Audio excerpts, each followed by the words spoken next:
I wish her the best. Yeah. All right. Well, even though Tecate, Mexico is adjacent to the U.S. border, it's not along the tourist route. But don't let that stop you. All right. Once a month, the Pacific Southwest Railway Museum offers a train excursion that will take you on a very, very fun day trip. Fox 6's Sherry Palmieri was on board. Hang on to your tickets. I'll get them on the train. Hop aboard this vintage train that you catch in Campo. It was actually used by Franklin D. Roosevelt in 1936 when he was running for president.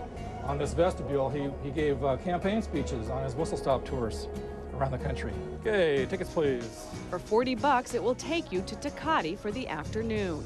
It's a little rocky and it's a little old, and that's kind of quaint and interesting. It's relaxing. Just sit back and enjoy the views instead of fighting with the traffic. It's the only passenger train that crosses the Mexican border. We're going to go into a tunnel, and then when we get through that tunnel, we'll be in Mexico. It takes about an hour and 15 minutes to arrive to Tecate, one of the most authentic Mexican towns in all of Baja. You'll have 3.5 hours to explore the town on your own. Tecate is a nice little town. It's really pleasant, peaceful. People are always real nice. Don't be surprised if you're greeted by the luscious scent of fresh bread that sometimes emanates the entire town. And don't be fooled either.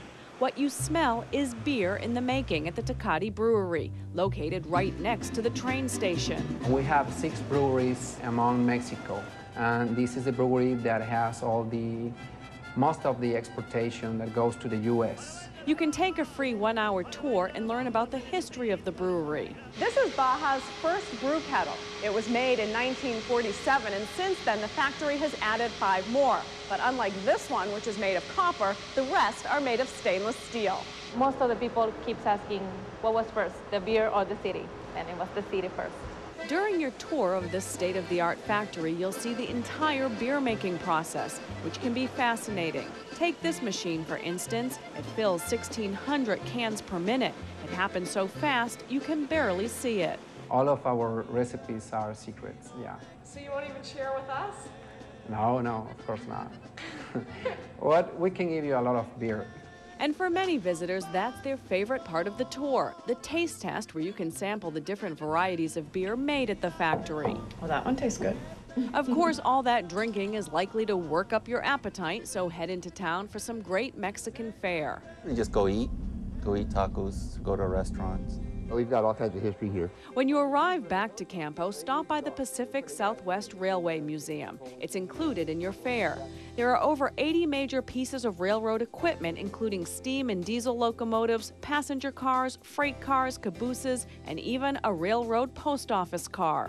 This is basically a full-fledged post office back in those days. They have slots on the outside you can walk up to it, drop your mail into, talk to the people here by stamps, whatever you needed. You're allowed to explore the restored trains, and if you track down a volunteer, they'll provide you with a wealth of interesting information about them. So let me know where you want to send me day tripping next. Log on to fox6.com and hit Fox in the Morning in Campo. Sherry Palmieri, Fox 6 News. Oh, I love her. Man, I love her to death, and she Sherry keeps showing us Palmieri. these great places around here. She is awesome. That's great. What a bargain that is for the whole family. I know. Although, you know, I don't necessarily want to take the kids to the brewery and have them knock a few back, but we'll find some. But you're fine with that. Yeah, while they're out shopping, I might have to go by there and just see how it's done. Right.